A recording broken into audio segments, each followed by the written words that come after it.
second her eyes snapped open, it felt like the air had been sucker punched. Heavy, crushing, like all my bad decisions rolled into one and piled onto my chest. As I watched, her eyes bled from spiraling galaxy to ice blue. "Fuck me," I muttered, taking an instinctive step back. The black entity turned its star-punched form toward me, the rage rolling off it like a solar flare. "She is awake. The betrayal of your kind will soon meet its reckoning." Its voice wasn't a sound. It was a vibration in my skull. I tightened my grip on my rifle. Useless earlier, but damn if it didn't feel good in my hands. "Listen, big guy, I wasn't part of any of the crazy you said was happening, and I didn't sign up for this whole cosmic horror field trip." The female entity groaned. Glowing tubes stretched tight against her iridescent skin like veins full of liquid light. It made my stomach churn. This wasn't science. It was sacrilege. You didn't need a PhD to feel it. I took a shaky breath and tightened my grip on my rifle. There's just something about squeezing my teddy gun that makes me feel better. "What's the play here? You bust her out, nuke the planet, and call it a day?" The void thing's head, or whatever the hell it was, snapped toward me. "Your species burns the gift of existence like a flame in a blizzard. She offered you evolution, and you enslaved her. We are not here to negotiate." "Well, shit," I muttered. "How about a heads up next time before the whole annihilation is on the horizon speech?" He raised one inky arm, stars flaring along the surface. Yep, this was it. Death by space goo. Just as I started planning what kind of haunting I'd make for my commanding officer, her voice cut through the room.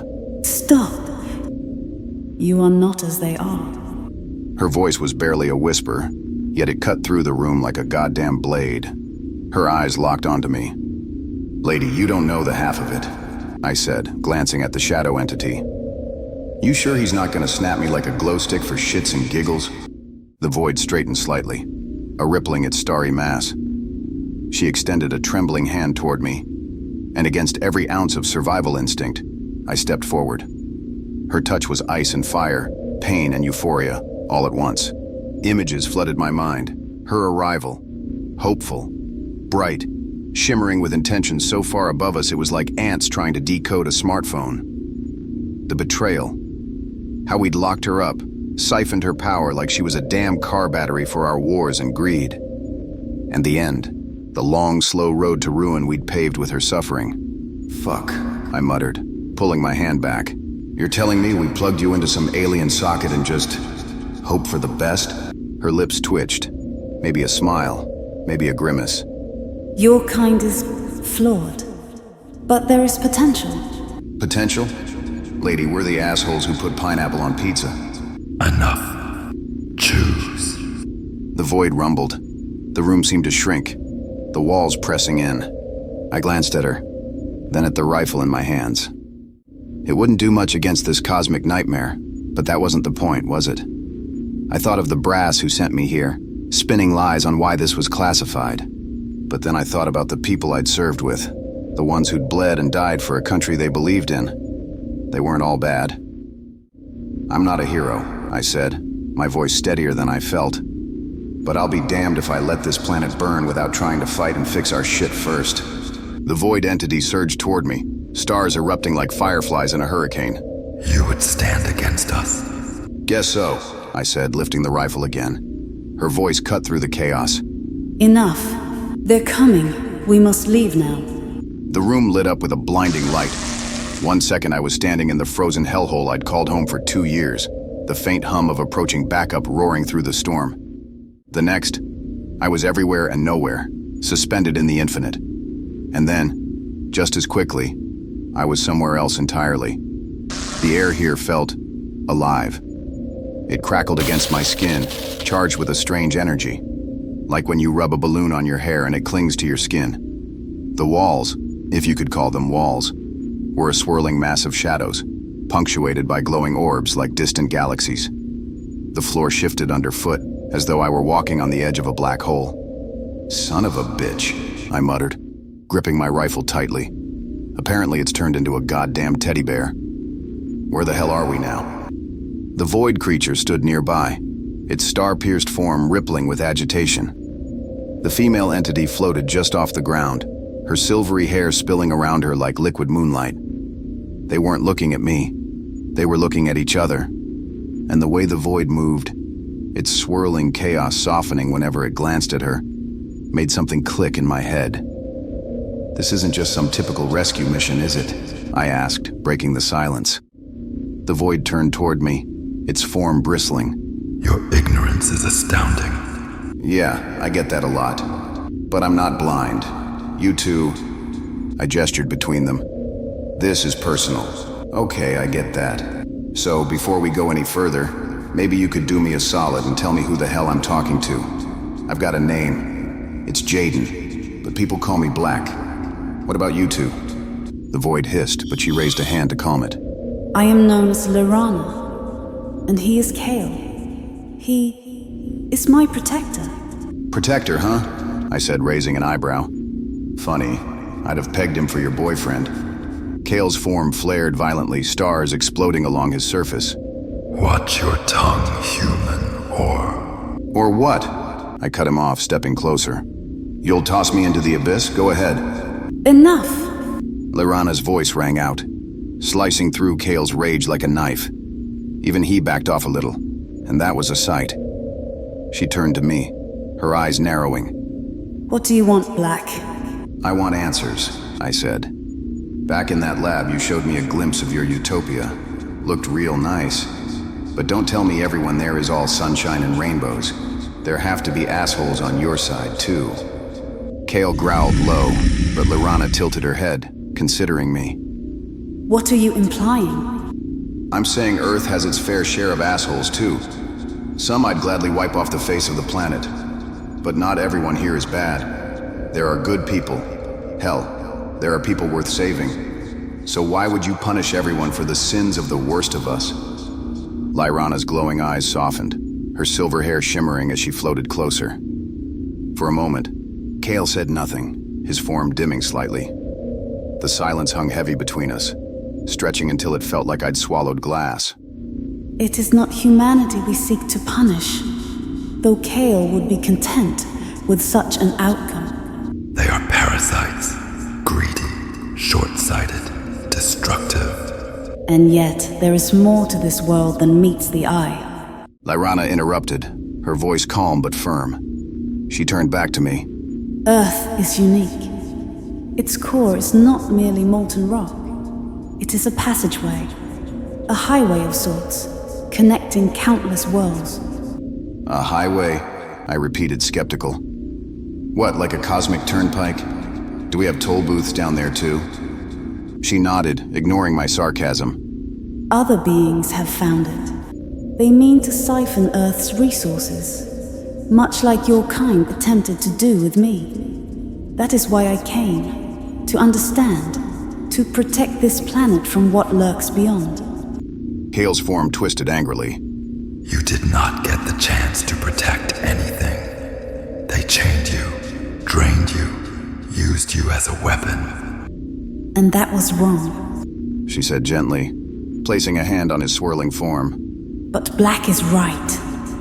Not all humans are the same. And Earth and what is within is worth protecting. I leaned against a nearby console, at least it looked like a console, and rubbed the back of my neck.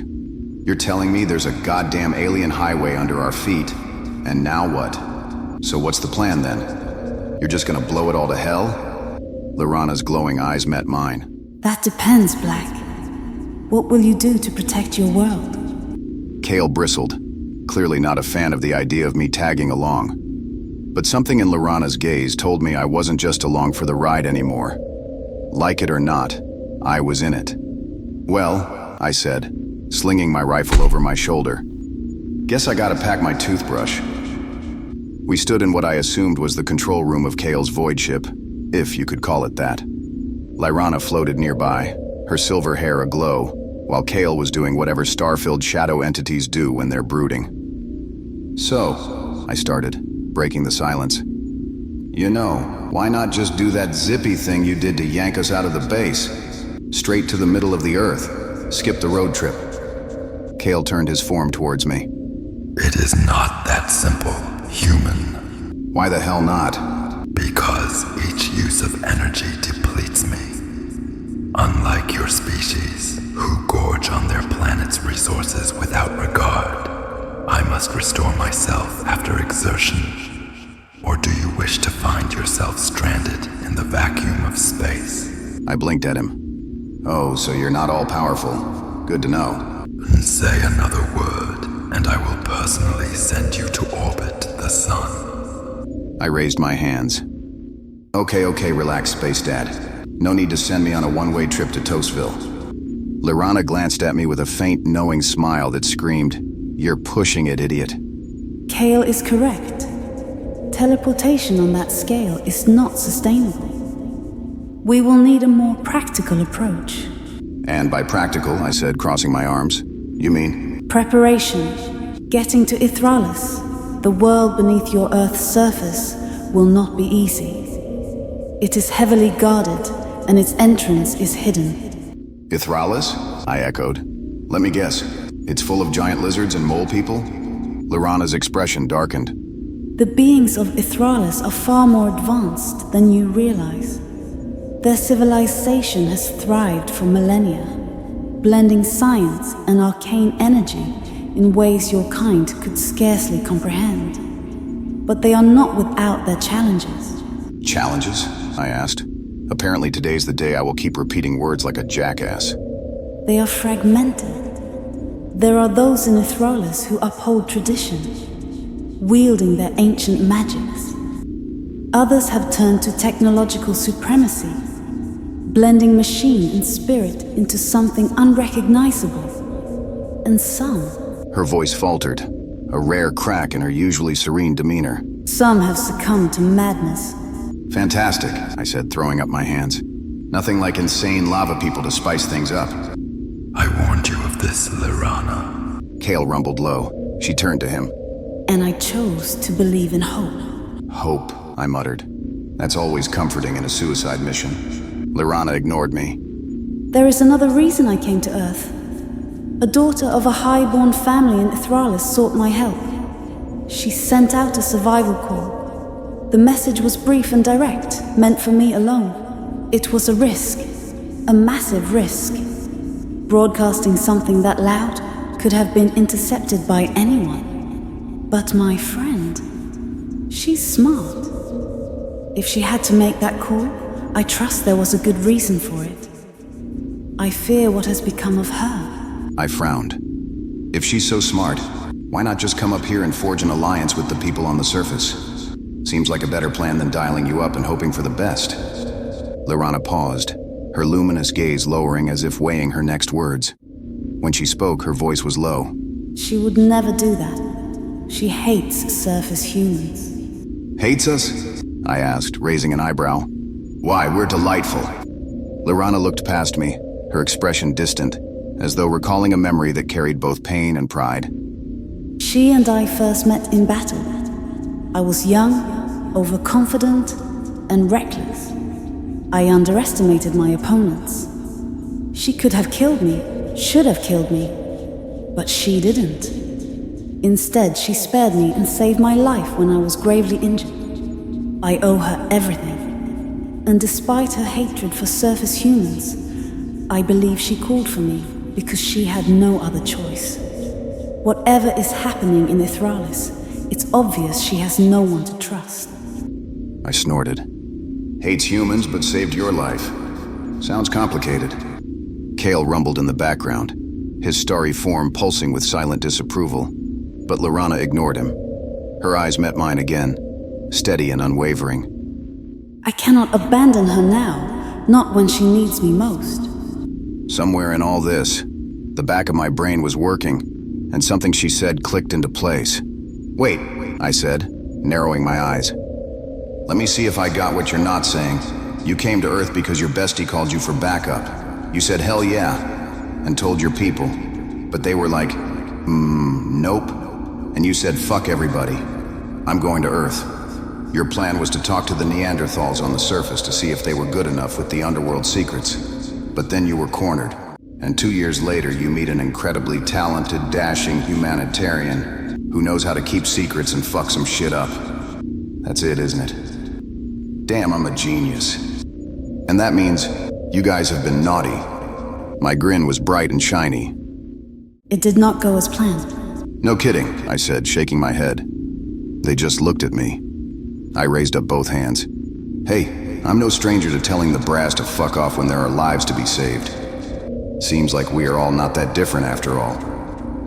Although I couldn't see Kale's face, I just know he is royally pissed. Because I'm right, and that right there was worth being happy about. So, what now? We knock on the door to Athralis and hope they roll out the welcome mat? Hardly. To reach Athralis, we must first find the entrance. It is hidden beneath the mantle, accessible only through a convergence point. A place where their magic and technology intersect. And let me guess, I said. We don't know where that is. Lyrana shook her head. Not yet, but I know where to start. All right, I said, rubbing my temples. What do we need? I leaned back against one of the strange consoles, my grip tightening on the rifle slung over my shoulder like a security blanket. Years of Black Ops training kicked in, that old familiar switch flipping in my head. If I was going to be here, I was all in. No half-assing it. Besides, I had a strong feeling Kale would kill me the second I even thought about bailing. I shot a glance at him. His swirling, star-filled form was just waiting for an excuse to fling me into the void. And before you say it, yeah, I get it. No turning back. Not that you'd let me anyway, huh? Kale didn't respond, but the ripple of dark energy rolling off him was answer enough. Thought so, I muttered. All right, Lyrana, lay it on me. What's the plan? Kale spoke first. Weapons. The beings of Athralis are not all receptive to outsiders. Great. Let me just grab my anti-arcane tech gun from the shed. Kale ignored me. And artifacts. Certain items from the surface resonate with the magic of the city.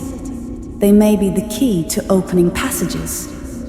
I have yet to study what Athralis refers to as magic, but I have a strong feeling it is simply different forms of energy wavelength frequencies. We also do not have time to deconstruct and synthesize what that energy is, so finding these artifacts will be necessary. Artifacts? I asked, raising an eyebrow. What kind of artifacts? I believe your kind calls them crystals, but we are looking for rare minerals forged under immense pressure, capable of storing energy.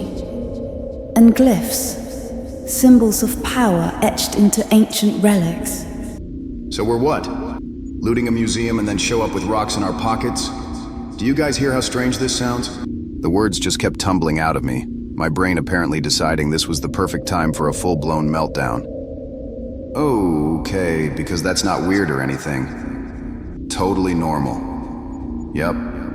Within an hour, I've gone from 2 years of mind-numbing boredom in the middle of Antarctica to finding out aliens are real and can do whatever the fuck they want. Oh, and people live with the lava in the middle of the goddamned Earth. And of course, there's a fucking highway down there. Makes sense. How else would aliens get to Earth, right? Magic? Yeah, sure, why not? Apparently we've got a whole population of fucking Harry Potters hanging out under our feet. Yeah, this is fine. This is totally fine. I shifted my gun again. My big teddy bear gun. Is this a human breakdown moment? I glared at him, hands on my hips. No, Kale. This is what we call processing. It's where I try to shove a universe worth of bullshit into my brain without it short-circuiting. Thanks for your concern. Kale tilted his void-like head, clearly unimpressed. Your kind is fragile. Yeah, well, I shot back. Fragile or not, I'm still standing, aren't I? Lyrana's glowing eyes were watching me, the faintest hint of amusement on her otherwise serene face. All right, Black. You've handled worse. Well, maybe not this, but close enough. You've got this.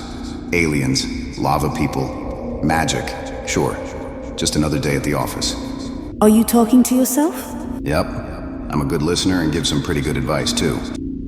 Kale's form rumbled with what might have been a sigh, but I ignored him. "Okay," I said, straightening up and pointing at Lorana. "Where do we start? Because if we're doing this, I'm doing it on my terms, with as much sarcasm and swearing as I need to survive." Lorana gave me a faint smile.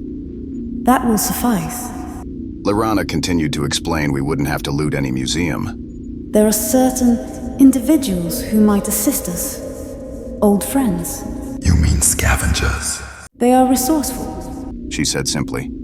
"Sounds sketchy," I muttered. "But fine, where do we start?" Lorana raised a hand, and the room dimmed. A map of Earth appeared, its surface overlaid with glowing lines and points of light. She pointed to a spot in the Pacific Ocean. Here, the Mariana Trench. There is a gateway. "Of course it's the deepest, darkest pit on the planet," I said, rolling my eyes. "Why not?" The trench is guarded. We will need stealth. And the supplies. We must be prepared. "Right," I said, slinging my rifle over my shoulder. "So stealth, supplies, and a magician's bag of tricks. No big deal." Your sarcasm grows tiresome, human. "And your brooding grows predictable, Kale," I shot back. "Let's call it even." Lorana's soft chuckle followed behind Kale. I paced the shadowy control room and took a deep breath, forcing the fire in my gut to simmer down. I was pissed, but mostly with myself. I'd lost my shit earlier, full-blown hissy fit territory, and that wasn't me. I wasn't some rookie fresh out of basic. Yeah, I heard some pretty weird shit and I let that get to me. I've done things so classified even the paperwork burned itself. I was better than that, and it was time to get my shit together. "If I'm neck deep in this cosmic clusterfuck," I said, my voice steady and sharp, "then I need gear, weapons, the right tools for the job." My eyes swept the room with a cold, calculating precision. Pure instinct, honed through years of ops that didn't officially happen. "I know you have to have a candy shop somewhere in here." I turned to face Kale, who loomed silently like a pissed-off black hole. "You've got tech and resources I've never even dreamed of. I'm not asking for favors. I'm asking for the tools to do the job. You need me alive and effective. I'm damn good at what I do, but even the best need the right equipment. You know it, and I know it." This was my comfort zone. Tactical planning, stealth, battle. Hell, chaos didn't faze me. I thrived in it. I rattled off the necessities like I was briefing a team before an op. Close quarters combat gear, long-range options, recon tech, something to level the playing field when a magic lava mole, or whatever the hell we're walking into, decides I look like a snack. Kale's swirling starry form was filled with skepticism, but I didn't let up. "Look, I know what I bring to the table. Tactical thinking, stealth, combat skills. So if you want me in this fight, I need to be able to do my job." I folded my arms, waiting for his response. Then, with a low rumble that sounded like an irritated thunderstorm, he spoke. You assume much, human. I smirked. "Yeah, well, that's how I've stayed alive this long." You overestimate your value, human. Providing you with our weapons would be unwise. I threw up my hands. "For fuck's sake, you've got space knives or laser blasters or some magic bullshit that can level the playing field, right? I'm not asking for the keys to the Death Star here, just enough to not get spanked on the field." And if you were to turn those weapons on us? "Jesus Christ, you're paranoid," I shot back. "Look around, genius. I'm stuck in your Shadow Palace ship in the middle of goddamn nowhere. I can't even tell if we're still on Earth or on the moon. What am I gonna do? Build a mutiny with the one other person here?" Kale didn't respond, but I could feel the distrust rolling off him in waves. I sighed and clenched my jaw, forcing myself to stay calm, though my frustration was bubbling dangerously close to the surface. There is only so much a man can take before his last fuck goes flying away. "All right, enough of this," I said, squaring up to both Kale and Lorana. "You two dragged me into this shitstorm for a reason. You could have handled it yourselves, but you didn't. You picked me, so either trust me to do the job, or teleport me the fuck out of here, or kill me already. Your choice." Lorana tilted her head, her silver hair catching the strange ambient glow of the room. I will admit, this is a strange union. although I have worked with beings from across the galaxies. Kale has not, and is untrusting to those who have not earned it. Black, I'm sure you can understand that. Nonetheless, we will take precautions. I have something you both will agree to. Precautions? I asked, narrowing my eyes. Why do I feel like I'm not gonna like this? Lorana gave a faint smile that wasn't even close to reassuring. Although this is not. What did you say? Harry Potter magic. It is something I think you both can agree with. Nanotechnology. I know you have a glimpse of this on your planet, but it is still in its infancy stage. By drinking this vial, it will bind us together. Should one of us harm another, the pain and damage will be shared. Wait, I said, holding up my hands. So, you're saying if I so much as punch one of you, I'll break my own nose? Precisely, Kale said, his tone almost smug. Hard pass, I said, crossing my arms. You're not dumping space bacteria into my bloodstream. Not happening. Typical of your kind. Did you just... I narrowed my eyes. Fine. Let's do it. Where do I sign? What do I do? Drink it. I need blood. Yours and ours. We mix it with the nanos, and each of us drinks. It will bind us. Doing so will force you both to work together. We all have our different reasons for being here. For a friend, for partnership, for curiosity. Each of us has made a choice. Even now, Black, you're free to go. I know Kale is taking his anger out on you, though he is really angry with me. You only need to voice it, but I think we both know you don't want to. Ignoring that, I said, Blood Magic Space Edition. Awesome.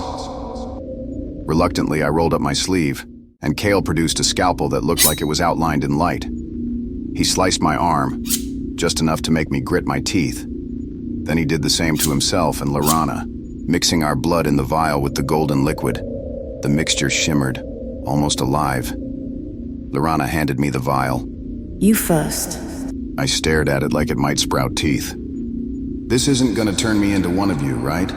No offense, but I like my face without a galaxy in it. Drink, or I will force it down your throat. Fine, I muttered, snatching the vial.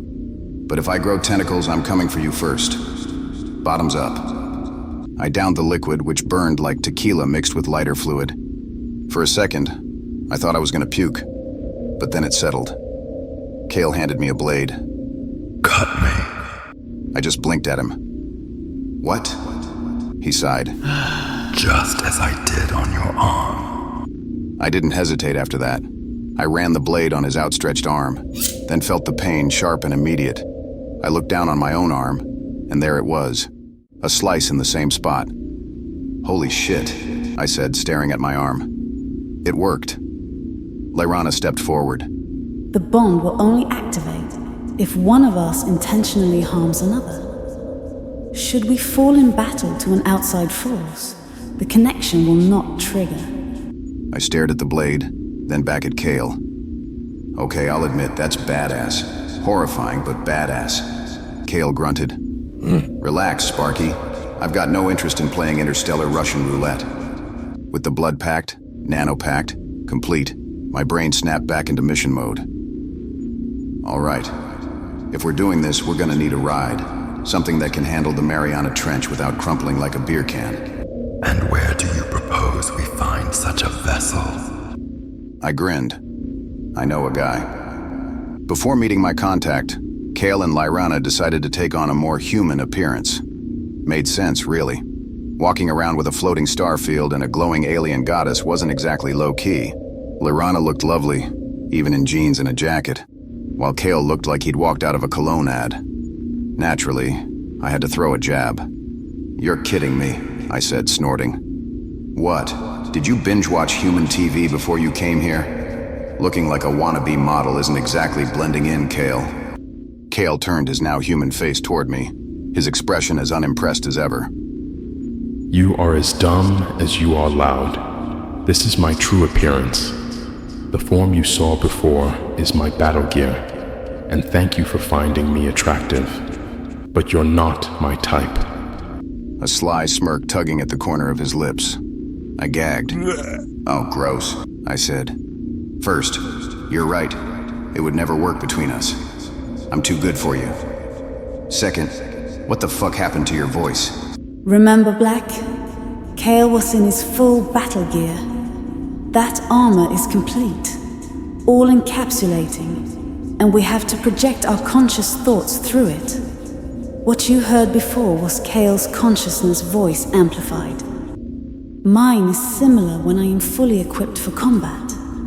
It is designed to not only protect us, but to instill fear in our enemies. Lyrana's new appearance, by comparison, was elegant but less flashy. Her silver hair was now a soft platinum, and her glowing eyes had dimmed to a more human shade of icy blue. She looked more ethereal than ever, but there was a groundedness to her now. She stepped forward, placing a calming hand on Kale's shoulder. Well, mission accomplished, I muttered, still trying to shake off the mental image of Kale's smug grin and still trying not to throw up. 2 hours later, we were standing on the deck of a rusted, beat-up trawler that smelled like diesel and bad decisions. The captain, Deke, a grizzled old man who ran this rust bucket, eyed Kale and Lyrana with suspicion. They were too polished, even in their human forms, but to his credit, he didn't ask questions. "All right, old man," I said, slapping the side of the boat. "You still got enough juice in this thing to get us to the trench?" Deke spat into the water. She's got a few miles left in her, but I hope to hell you know what you're doing, Black. That place ain't natural. "You have no idea," I muttered under my breath. "Deke owes me," I said by way of explanation as we loaded gear onto the boat. "Saved his ass a few years back when some pirates decided to try their luck." Kale looked at the boat like it offended him on a personal level.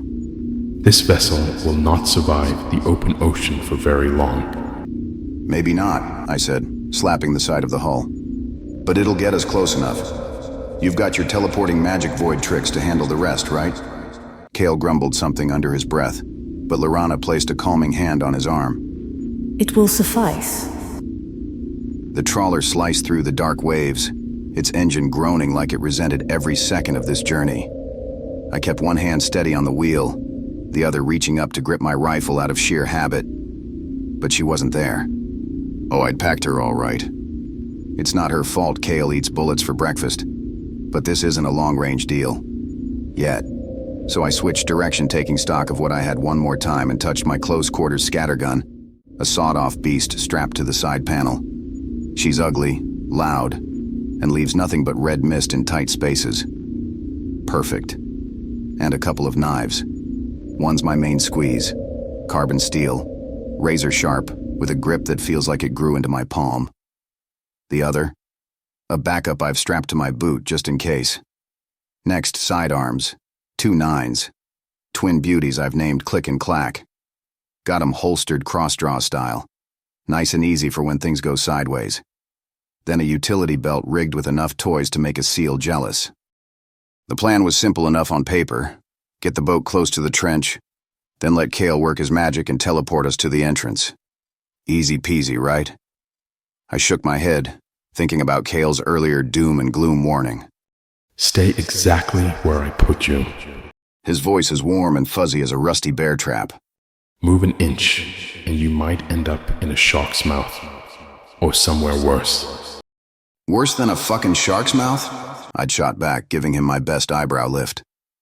What's that? A lava shark's mouth? He didn't even flinch. Didn't blink. Just gave me that deadpan, "you're a moron" stare he's perfected.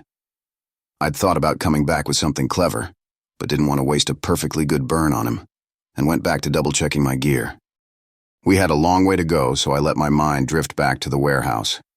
The detour to collect Lyrana's artifacts still sat in the back of my mind like an itch I couldn't scratch. We'd pulled up to a decrepit warehouse on the edge of town, the kind of place where you wouldn't be surprised to find a body, or several. The air was damp, heavy with the smell of mildew and rust, and every creak of the building had me on edge. Lyrana led the way, calm and graceful as ever, while Kale followed like a shadow with a superiority complex. Me? I stayed back, eyes sweeping the area like the operator I was trained to be. My instincts told me this wasn't the kind of place you walked into unprepared. Then we met her contact. I had to stop myself from laughing out loud. For a solid minute, I thought he would be taking us to the real contact. Then I realized this actually was the contact. The guy was a mess. Greasy hair, a scraggly beard, and clothes that looked like they'd been stolen from a dumpster. He muttered to himself, his hands twitching as he rummaged through a battered duffel bag. When he pulled out the artifacts, and I shit you not, a handful of colorful rocks, a bundle of sticks covered in carvings, and an empty glass vial, I nearly lost it. I stepped closer to Lorana and said, "This is your guy? Looks like he's 2 steps away from yelling at pigeons in the park." He is one of the few who understands what he holds. His knowledge is invaluable. "Because I'm incredibly intelligent," I said. Uh-huh. Many humans who are labeled as crazy are in fact beings who are unable to return to their homeworlds. Others are humans who know too much, truths your kind are not prepared to accept. Henry here got locked away in an insane asylum. I freed him, but that was all the help he was willing to accept from me. The guy handed over the artifacts like he was carrying live grenades, but I kept my mouth shut, for once. It wasn't until we were well out to sea that I finally caved. "All right," I said, keeping my eyes on the horizon. "What was that all about? The guy with the junk we're calling artifacts. What do they actually do?" Lorana, ever the picture of calm patience, answered without hesitation. The entrance to Ithralis is quite literally a massive doorway. It is a world unto itself. Just think, from large aircrafts to beings walking, it lets all who have been granted permission to pass. If you have not been granted permission or do not have the right currency, you run the risk of being captured and questioned. I cannot afford any more delays. The crystals are conduits. They amplify the energy needed to open the passageway. It's been 2 years since I received my message to come. I doubt very much the doorway will still grant me passage. The energy thrumming from these 4 crystals were forged within Ithralis herself and will be answered by the doorway's energy. I just looked at her, and she looked at me. To both our surprise, Kale said, "He's lost, Lorana. Look, Black. Think of it as a vehicle starter. As you walk closer to your vehicle, and you have your key with you, it recognizes the signal and unlocks your door. This is the same thing." Then he went back to looking at the horizon. Lorana shrugged and went on. And you are half right. The sticks are nothing more than, how do you say, training wheels. For you. I looked at her. "Me? Why?" You will need to be able to recognize their symbols. If we get separated, this can help you find your way. Also, if it is known that you are from the surface, that might cause unwanted attention. Great. Now I get to study. I grabbed the sticks from her outstretched hand. "And the vial?" I asked. "It looks, empty." It is. She said happily. Henry knows I like to collect specimens to study, especially from Ithralis. They are a marvelous mix of old arcane ways and the future. I'd like to take samples back with me to analyze at a later time. I just shook my head and saw Kale give a faint smile. My stomach growled then, loud enough to where we all heard it. I sighed. "Speaking of necessary, I'm starving. Do you two eat, or are you running on cosmic vibes?" Kale rolled his eyes. "We do not require sustenance as often as you do, human." Lorana stepped in. I have been in suspension for 2 years. I could eat, though it is not a pressing need. "Well, I'm about 2 waves away from chewing on my own arm. Let's fish." As we cast lines off the side of the boat, I let my mind snap back from artifacts that weren't really artifacts to ops mode, trying to run through contingencies and worst-case scenarios, but I was getting roadblocks, even in my own head. "All right," I said. "If we make it through the trench, what am I stepping into? What's the layout? What do I need to know?"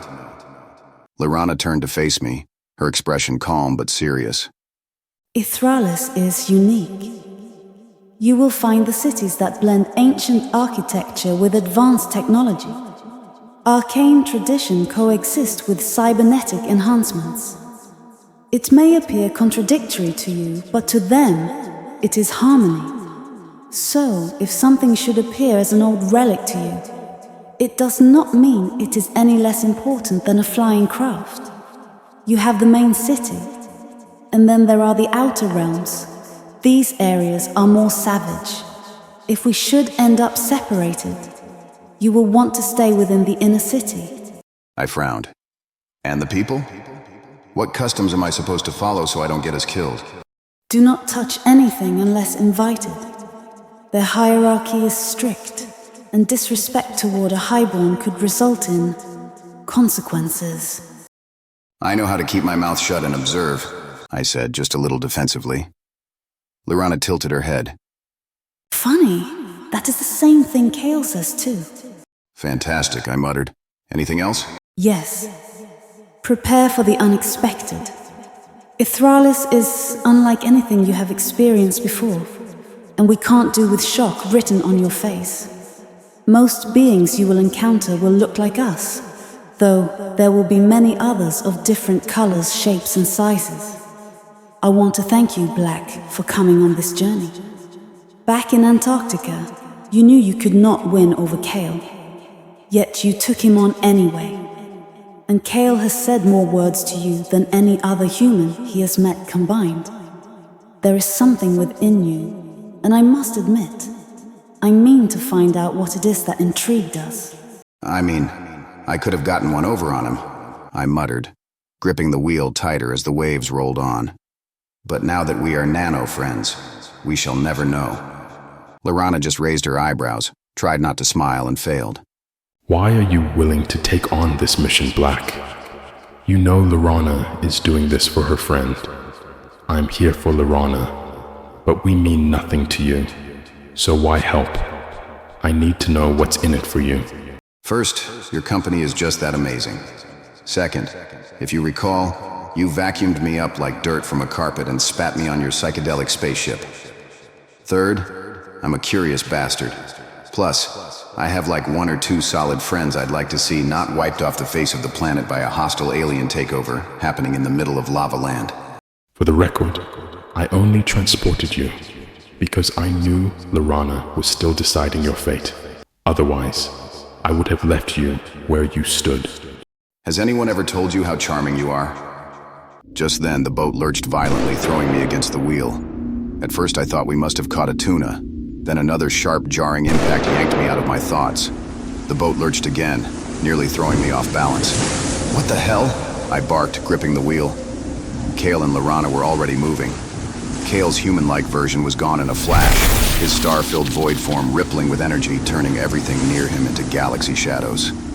Lorana's silver hair flared like liquid light, her hands glowing faintly as she scanned the water. A massive shape surfaced to starboard, a creature that looked like an eel crossed with a nightmare. Its translucent, glowing skin pulsed with eerie light, and its black, empty eyes locked onto the boat. That's a big fucking fish, I muttered, grabbing Big Ugly. The sentinel lunged, slamming into the side of the trawler with enough force to make the hull groan. As I steadied myself, something even worse happened. A figure leaped from the creature's back, landing on the deck with a metallic clang. It was humanoid, but wrong. Its armor shimmered like liquid metal, covered in unfamiliar symbols that seemed to shift under the faint light. It moved with precision, drawing a blade that seemed to vibrate with energy. Rider! Lorana shouted, her voice sharp. The rider lunged at me, its blade slicing the air with a high-pitched whine. I ducked, firing off a shot.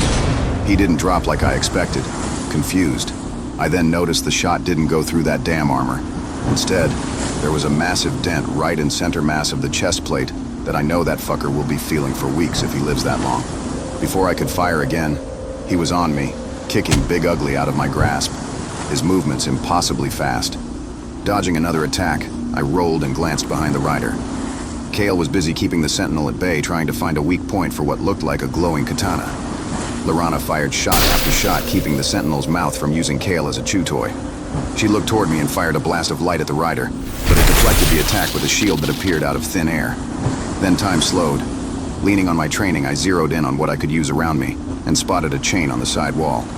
As the rider lunged at me again, blade humming with that otherworldly energy, I rolled to the side, grabbing that loose length of chain as I came up.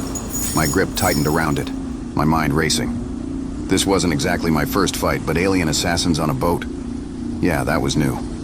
Pow pow bang bang, I muttered under my breath, swinging the chain like a makeshift whip. Getting all up in your brain, make you feel like you're insane. The rider's blade flashed as it came down toward my shoulder. I twisted, throwing my weight into the motion, and brought the chain up to block the strike. Sparks flew as metal clashed against whatever the hell that weapon was made of. I grunted, using the momentum to shove the rider back a step. It's clear you don't know how you should listen to me now. The lyrics came out in a half laugh, half snarl, my voice dripping with sarcasm as I ducked another strike. I was finally able to get the chain around the blade and I wrenched the weapon from its grip, but the rider didn't slow. And this time, I didn't dodge. I stepped in close, slamming the chain-wrapped blade into its neck with a brutal twist. Sparks erupted as the glyphs on its armor flared, and the rider let out a guttural alien scream before collapsing. "What's the matter?" I said, breathing hard as I stood over my would-be killer. "Not a fan of the classics?" Lorana rushed over, kneeling beside the body. Her eyes scanned the unfamiliar glyphs, her expression darkening. I do not recognize this armor, nor have I ever seen a sentinel this far from the trench. This is troubling. What does that mean? It means we are out of time. Were you singing? I decided to ignore that and point to my first alien kill. Admit it, you're impressed with my mad skills. It's okay, you can say it. I won't tell anybody. And apparently Kale decided to ignore that. I looked over his shoulder then and, holy shit, that massive sentinel was sliced in two. I wondered if I'd hear about it in some crazy headline. We must move soon. Black, when the air shifts, take the deepest breath you can. If we land in water, find me immediately, because we will be submerged. Both of you must be touching me for a second teleport. If that happens, I will be weakened momentarily. Lorana, keep the stones with you. I have never tried to go through the passage by teleportation, and do not know if we will land on the inside or outside the city. She looked at me then. Pack as much gear as you can carry. I blinked at her. You do know we're going into water, right? Not exactly ideal for loading up. The transition will be too fast to cause permanent damage to your equipment. Hell yeah, I said, grabbing my doom and gloom bag. As I loaded up, Kale tossed a bag on top of mine. I looked at him for a second, and when I opened it, I know my face lit up like a Christmas tree. "You brought sweets from your candy shop?" I smiled. These are the closest to what you use. You already know about the light blade. The rest are smaller versions of what you carry, better for concealment. And they will actually damage what we will see down there. I can't believe it. You thought of me, I said, batting my eyelashes. I don't know what to say other than, I think this is the next step in our relationship. And don't listen to what nobody else says. I knew we'd be best friends the moment I saw you. Kale rolled his eyes so far back in his head, I was surprised they didn't get stuck. Lorana laughed. All right, I said, strapping gear into place. Let's go fuck some shit up. And that's a wrap for part 2 of Black's story. I want to say a huge thank you to you for sticking around and taking this journey with me. Creating my first ever miniseries has been a thrilling and slightly nerve-wracking adventure, fueled by coffee and candy, but knowing you've made it to the end makes it all worth it. I hope you enjoyed where Black's story is headed. I've done my best to lay some groundwork in part 2 that will help with the rest of the series. I'm not a professional author by any means, so I am hoping I was able to convey each character's personality through this story. Also, part 3 is in the works, and as a matter of fact, you should be seeing some sneak peek images on your screen now. Get ready, because it's going to push the boundaries even further. Before I go, I'd like to give a nod to the community for a line suggestion given to me for this story. Thank you for watching. Your guys' positive vibes making this journey so much fun. Stay tuned, legends. Until next time.